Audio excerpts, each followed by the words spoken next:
Hello, my name is Steve Ross, founder and CEO of OperHand. We help companies grow and scale. So let's get into it. So how do you go about setting up KPIs for your company? It's important. You have to have some level of KPIs for your company. And what is KPI? It's key performance indicator. And that is a measurable result that you are tracking towards success. There's two kinds. There's leading indicator KPIs and there's lagging indicator KPIs. Leading is the activity, the effort to get a result. The lagging is it already happened and we're looking back. So what's an example?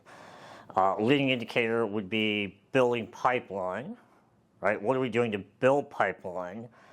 Because if we build pipeline, that's a predictor of revenue coming in. A lagging indicator would be, how did we do on revenue last quarter, right? And so it already happened, and there's nothing we can do about it.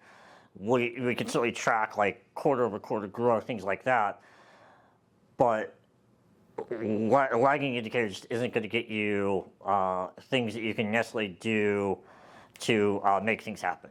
So what goes wrong in setting a KPI? A couple things go wrong. Typically, I find founders want to start to get way too into the weeds, right? They want to know every little piece of things that are going on in their business, and I can appreciate that because a lot of times you have skin in the game. It's your own money, or you got investors, or whatever the reason might be. You want to get way down in the weeds. So the first thing you got to do as that senior leader in the company is keep it tight. There's like 6 of them, and that's all you need to think about are the top 6. So don't go too deep, because there will be folks within the organization that will be responsible for the deeper stuff, the weeds.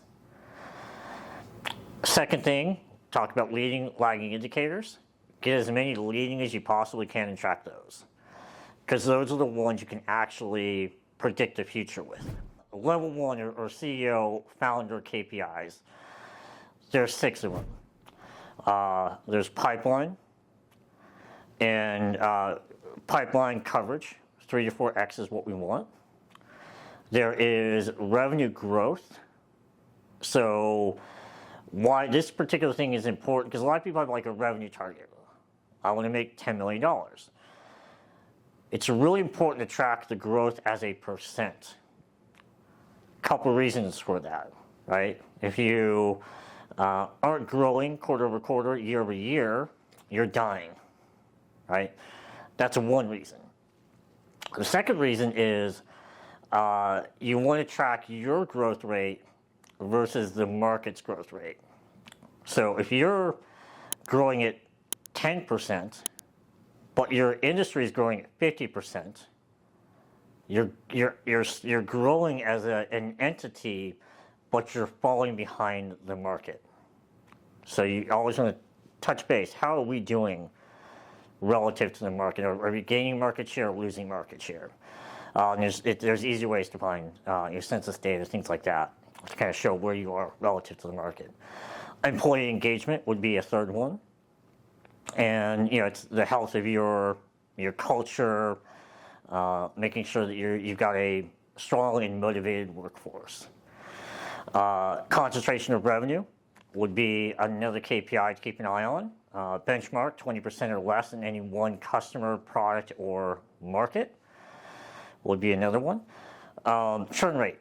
Churn is as a percent, is what percent of your customers as a percentage of revenue, as a dollar figure of revenue, are leaving your business or contracting, they're buying less. It's good to keep an eye on that, but it also impacts the pipeline that you need to generate. So if I am losing $1 million a quarter in churn, and my goal was to grow $10 million the next quarter, I actually need $33 million in pipeline, not 30, because I got to replace my million, multiply that by 3, I get $3 million, and I still have to get another $30 million on top just to hit my number. All right, and the sixth KPI is EBITDA or burn. So are we making money to fund the business, or for a startup, how much are we burning month over month? How much runway do we have before we run out of money? And so this is 6 that I'd recommend any CEO, founder focus on, because those will all everything that you do will stem from those 6. And again, there's going to be somebody who's doing the day-to-day work, that what they're doing, what they're working on, the KPIs you're measuring them by, should roll up to one of those metrics. I'll give you an example. So let's talk about pipeline. That is a level 1 metric that you want to look after, 3 to 4x.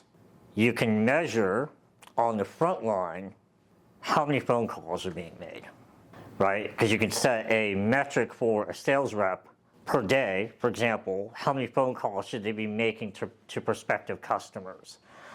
You, as the CEO leader, don't need to know how many calls every particular salesperson on your team is making. You need to know, is the pipeline being built or not? If it's not, then you can kind of inspect a little bit deeper, but if it's on track, you don't need to go walking around making sure every particular sales rep is doing exactly the number of calls that you sort of prescribed. It's looking at the big picture, and then you can kind of peel back as you need to. If you're thinking about revenue, you can certainly have a revenue target for a month, a quarter, or a year. You should. But what are the motions to get to that particular revenue target is what's going to be the most important, because those are the things you can kind of shift week by week or month by month. So that if you're not trending towards hitting your KPI target, you can make moves to make impact before it's too late. But that's all I got for today. Thanks for watching. Appreciate you taking the time. If you're interested in learning more or understanding how OperHand can help you, we got a couple of things that we do. We have a growth catalyst program, which is really about driving revenue. We've got an entrepreneur efficiency program that really helps entrepreneurs get out of the weeds and think big picture. We have some other things you can do. You can also stop by OperHand.com and get a free business health check. So hope to see you there. Hope to see you soon.